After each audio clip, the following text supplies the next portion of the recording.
দেশের দ্বিতীয় বৃহত্তম চা নিলাম কেন্দ্র মৌলভীবাজারের শ্রীমঙ্গলে বুধবার সকাল থেকে এখানে শুরু হয়েছে ১৯তম চা নিলাম।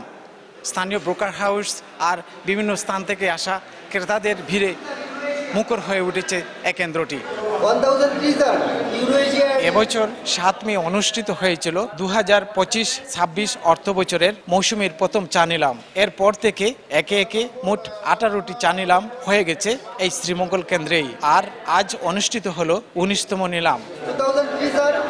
নিলামে অংশ নিয়েছে জেলার সুনামধন্য ৫টি ব্রোকার্স হাউস। এর মধ্যে রয়েছে Jalalabad tree brokers, Sreemangal brokers house, Rupshi Bangla tree brokers, Sonar Bangla tree brokers এবং জিএস ব্রোকার্স। মোট ১,১৫,৬২৩ কেজি চা বিক্রির জন্য আনা হয় এই নিলামে। স্বল্প সময়ের মধ্যেই প্রায় ৮০% চা বিক্রি হয়েছে। দুটি পাতার আস্ত গ্রিন টি, খুব ভালো গ্রিন টি, ১২৫০ টাকা পার কেজি, ১০০ কেজি সেল করেছি। বায়ারদের মধ্যে অনেক আগ্রহ ছিল এবং অনেক ভালো প্রাইস পেয়েছে এবং অনেক আশার সঞ্চার জেগেছে। বড় বড় যে কোম্পানিগুলো আছে চায়ের ব্যবসায়, ওনারা এখনো দাম সেভাবে না বাড়ানোর কারণে আমরা খুচরা পর্যায়ে বিক্রি করতে একটু সমস্যা হচ্ছে। বাইরের উপস্থিতি কম হওয়ার কারণ হয়েছে গিয়া তারার চাহিদা অনুযায়ী চা পান না, আর তারার যে রেট অনুযায়ী চাটা পাইতেছে না।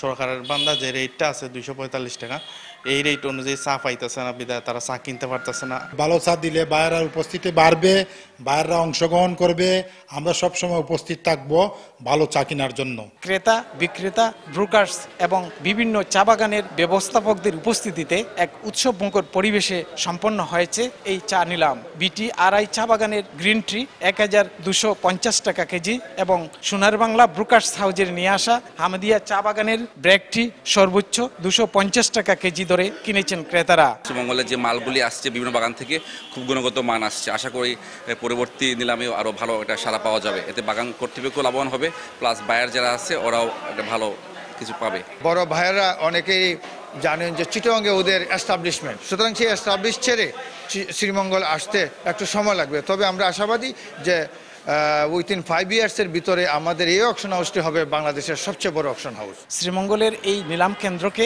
আরো গতিশীল করতে সবকটি চা বাগানের অংশগ্রহণ নিশ্চিত করা জরুরি বলে জানান চা সংশ্লিষ্টরা। বাংলাদেশ চা বোর্ডের সূত্র মতে ২০২৫-২৬ অর্থ বছরে দেশের ৩টি চা নিলাম কেন্দ্রে মোট ১২২টি চা নিলাম অনুষ্ঠিত হবে। শ্রীমঙ্গলে অনুষ্ঠিত হবে ৪৮টি নিলাম। শ্রীমঙ্গল চা নিলাম কেন্দ্র থেকে শাহ অলিদুর রহমান, সময় সংবাদ, মৌলভীবাজার।